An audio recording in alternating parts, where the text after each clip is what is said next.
Opinionisti Big Brother VIP Albania Arber Hajdari ka rrëfyer eksperiencën e tij gjatë këtij edicioni teksa nuk la pa treguar edhe detaje nga marrëdhënia që ka sot me ish-banorët. I ftuar në një studio televizive, Hajdari ka folur haptas rreth polemikave që shoqëruan këtë edicion. Madje ai është përgjigjur pyetjeve të ndryshme teksa ka zbuluar edhe preferencat e tij.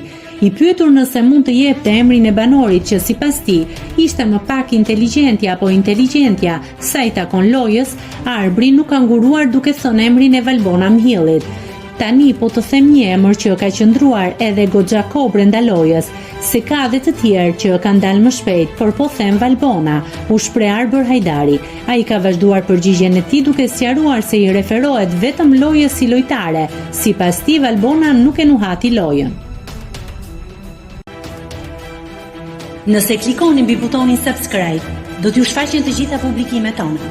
Ju ftoj t'i bëni subscribe kanalit, të pëlqeni videot dhe të lini komentin tuaj.